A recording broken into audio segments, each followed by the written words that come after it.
Whether you're a qualified mechanic or a weekend DIYer, if you work on cars nowadays, you need a decent diagnostic tool. So when thinkcar reached out to me and asked if I wanted to review one of their products, I jumped at the chance. They have kindly sent me this. Now this is a MUCAR 892BT code reader. Now this is far more than just a basic diagnostic scanner. So it offers full vehicle diagnostics, communicating with engine management, ABS, airbag, transmission, climate control, tyre pressure monitoring systems, and much more. So you can read live data with this, test actuators and components, you can carry out ECU coding and calibration, all very impressive stuff for a tool of this class. So this is it, very aesthetically pleasing, nice screen, nice size, good quality feel.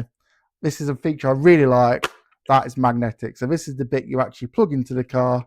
As you can see, it's wireless. Now traditionally you'd have had a cable connecting the two, which was okay, but the wire used to always get in the way, especially if you're doing road tests, checking live data and stuff like that. So it's going to be a lot better, a lot easier, and you're not going to get that wire in the way. And the fact that's magnetic on the back is just a nice, cool touch. So this is packed with loads of decent features, but the main selling point for me is it gets free lifetime updates. Now, a lot of diagnostic tools do not offer that. You have to pay lots of money every year to update them. This is completely free. So that's an amazing selling point for me straight away.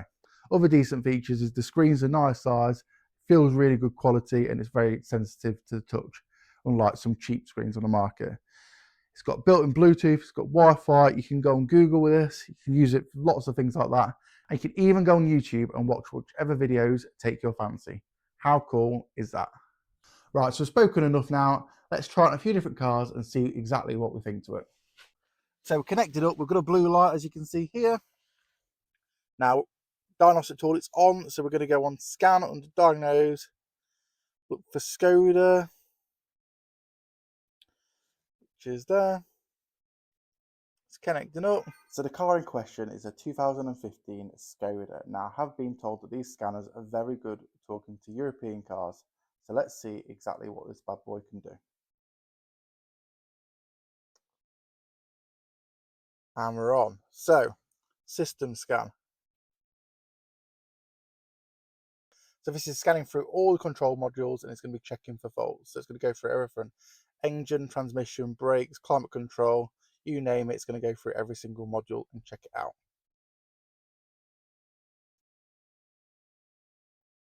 And there we go. So if we go in engine, it's going to tell me a bit about the car, what it is basically, engine code, all that stuff. Click OK. So let's read the fault code. So DTC's diagnostic trouble codes. Let's go on there. There's no fault code stored, which is bang on because there's no light on. This is my own car, didn't have any problems. So what can we do with this? So if we go on actuation test, we should be able to turn a few bits and bobs on and off. So for example, I should be able to turn the fan on. So fan 1 control circuit. Okay. Start. I don't know if you can hear that, but it's just struck up and I've just turned it back off. So there you go. If you've got a dodgy cooling fan or a fault code relating to the fan, you can actually check to see if it's actually working. There's lots of things here you can do which you probably wouldn't necessarily do unless you had a problem, but just gives you an idea. Lots of different things. Again, if your aircon compressor wasn't working, you could turn this on, which would operate the clutch. You'd obviously be able to hear the clutch click in and out, and that'll just roll out the compressor. Let's go on data stream. So select page, select all. Okay. So if I start the car up, and there we go. This is live data. So this is the accelerator pedal travel. At the minute, it's on idle 0%, full throttle 100%. Things like that. Really good for diagnosing faults. Air mass value. So that's about bang on what it should be. See that's going up. So that's the air mass meter reading, and that looks bang on as well. Obviously it will do because there's nothing wrong with this car. So as you can see, there's lots of engine data you can read through, which can be really useful for helping to diagnose faults. Because you've got to remember, you can't just go for fault code. Sometimes a fault code could be a red herring. So looking at this data does really help with that. So another really cool feature that I really like about these is you can code lots of things. So for example, on these, you can set the central locking so automatically it locks itself when you go in a certain speed, and then when you slow down, it unlocks again. So features like that you can turn on and off. You can also do things like, for example, you press the unlock button once and it only unlocks the driver's door. Press it twice, it unlocks the passenger door. Press it 3 times, it unlocks all the doors. And one thing I'm going to show you now is service mileage. So obviously these cars have a service light. Now you can set these to long life, so the light only comes on every 20,000 miles or 2 years, or you can basically change parameters to whatever you want. So I'm going to show you exactly how to do that now. So first off, we've done a full scan of the vehicle and it's brought up all the different ECUs. So we're going to go on instrument cluster, go down to adaptation, going to roll down all the way down until we get to fix reset value for mileage. So the little section at the bottom, you click on that and then you put the correct kilometers you want. So I've set it to 10,000, but you can set it to whatever you want. So in 10,000 kilometers time, the light will come on to say it's due a service. So now for the real test. If it can talk to this, I'll be very impressed. This is a 2000 Aston Martin DB7 Vantage, and code readers don't normally talk to them. Now, the problem with these cars is they were made when Aston Martin were owned by Ford. So they're made from a parts bin from Ford America, Mazda. We've obviously got a bit of Ford UK in there, and we've also got lots of Jaguar as well. So this is a right bits of vehicle, and yeah, traditionally code readers do not talk to these, so I'll be very impressed if this connects. So put the ignition on. So let's see what she does. So we're in diagnostic, diagnose.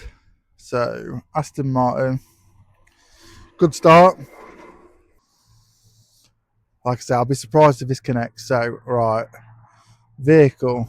Oh, DB7, that's a very good start. Model year, this is looking promising. So confirm vehicle, health reports. Now on these cars, you've got 2 OBD ports. I believe one's for SRS, I believe, and the rest is for engine, transmission, and that lot. So, oh, look at this, connected. Wow. So we've got a fault in the engine. It's trying to talk to transmission now. Now the RCM restraint control module, like I say, that's part of the SRS safety restraint system. I'm pretty certain that is on the other OBD plug. Now this is a 2000 car, so it's pre the 2002 EOBD laws, which were introduced in Europe. So yeah, they kind of did what they want back then. But yeah, wow, it's talking to transmission. That's very, very impressive. And look at that, I am over the moon with that. 5 systems found. So we've got a fault in the engine control unit basically, which is a P1000 fault code, which I think is just like a generic fault code. I don't think it actually matters because it just says OBD2 monitor testing. We've got Pat's anti-theft fault. Please refer to manual. Now I believe these cars have got 2 6-cylinder ECUs basically because it's a V12. That's probably why we've got 2 of them in. Everything else, ABS is bang on and transmission is bang on. So yeah, really pleased with that. It's amazing. And it's even letting me go on ABS live data. Now, tools like this are very good for diagnosing ABS faults, checking wheel speed, stuff like that, rather than just guessing and throwing parts at it. So transmission, yeah, very impressive. Loads of live data for transmission. So I don't know what that means, but what we'll do with that fault code, we're going to clear it, see if it disappears. And that fault code has cleared, so it could be an historic fault code. I'm not overly concerned.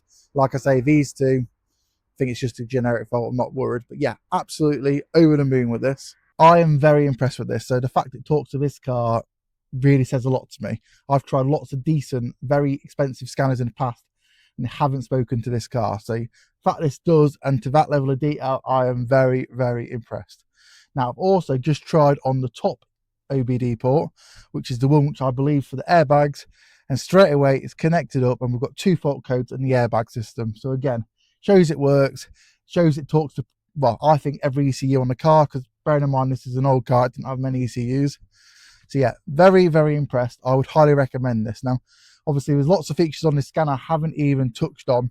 Like I say, you could do loads of things like DPF regenerations, mileage corrections, lots of things like that. Key programming, again, it's not something I've ever got into before, but I'm definitely going to explore it in the future.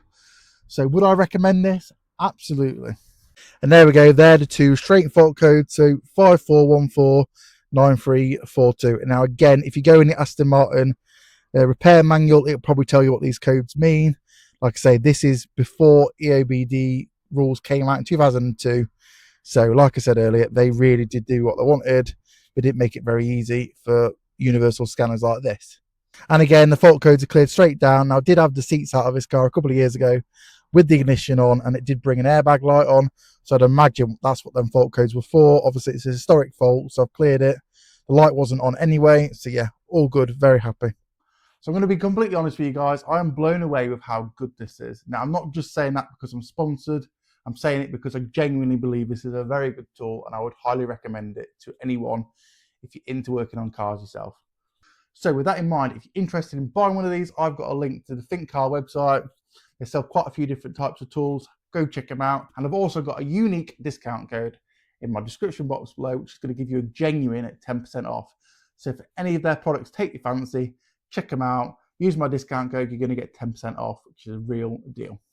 So thank you for watching today's video, and a massive thank you goes to thinkcar for working with me and sending me this awesome tool. So big shout out, guys. Thank you very much.